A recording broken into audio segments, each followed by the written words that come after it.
market and when it starts and how long it's going to run and all that people can find out here.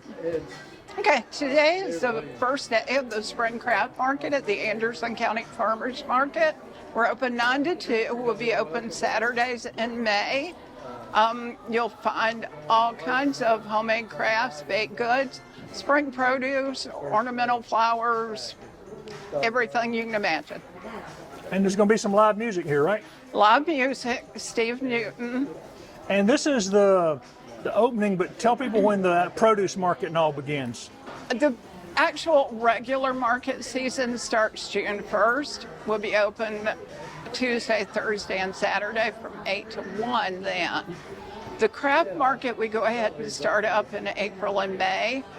Just because we're ready to get out here, there's not a lot of produce yet. So this is primarily crafts. And this summer, you've got a lot of farmers signed up expecting big crowds? Oh, yeah. And we're getting a lot of new farmers, new young farmers, so that's good. Girl and boy, but when the Eskimo gets you.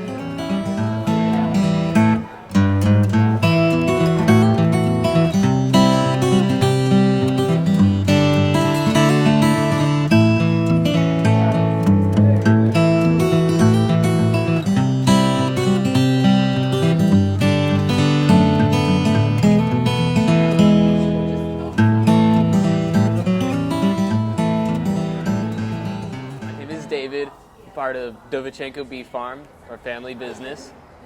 And how long have y'all been doing this? We've been doing this, well, I'm the 4th generation. My dad's been doing it since since he was little back in Uzbekistan, and they moved over here and kind of restarted. I think around 2007, my grandfather brought hives down from Massachusetts. And although my father was kind of like reluctant to start, it's not a fun job, but... Well, tell people don't understand how hard it is to get this honey. Tell people what you have to do to get all this done. Well, first off, you got to start in the early spring. February we start, we get hives, bees, and start splitting them. Got to check them about every week, and oftentimes it's the whole week you're checking them when you do it at this scale. And then from there, you got to make sure the brood's doing all right, the queen's laying eggs, that they have enough honey. If they don't, we got to add it and treat them from any possible contaminants or diseases until we finally get our first harvest, which is usually around 3 months after we get them. And what are the different kinds of honey that is local, and why is it better to buy local honey? Local honey, the benefit of that is that it contains pollens from trees and flowers from your area that affect you, at least if you have allergies, seasonal allergies. The small part, as long as it's unfiltered and raw, it'll have small particles of pollen, and you're basically taking a natural allergy shot, if you will.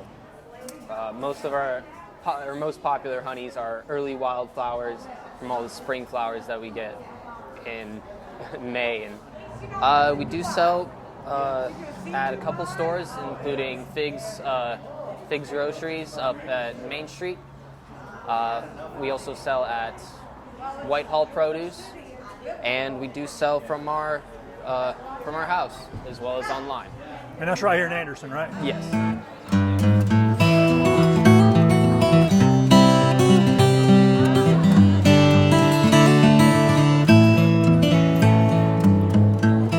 My name is Billy Greiner, and I'm the owner of Heirloom Farms.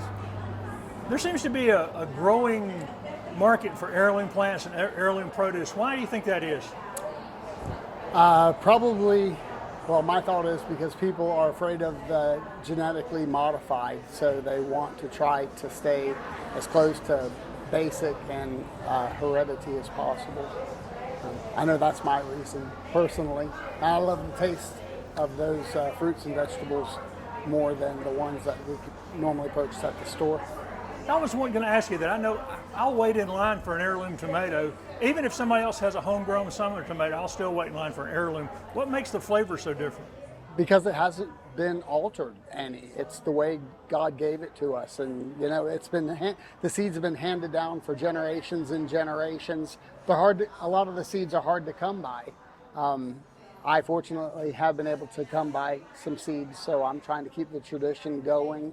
I plant mostly heirloom in my garden, try to live a healthy life, stay away from all the processed foods at the store. It's made a big difference in my life.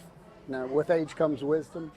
What kind of heirloom plants are easiest to maintain and grow? Well, Are they more difficult than regular plants, I guess is the question. They're a little harder because the ones that are not heirloom have actually been modified to resist some other diseases, pests and such. So it is more of a challenge. I like to do companion planting, so that's planting certain flowers and herbs beside my vegetables to help deter pests. All about placement, giving them the right nutrition, the right amount of light, so I don't end up with weak plants. Weak plants just beg to be eaten by bugs. So What are the most popular heirloom plants you sell here at the market? my tomato varieties, I would have to say.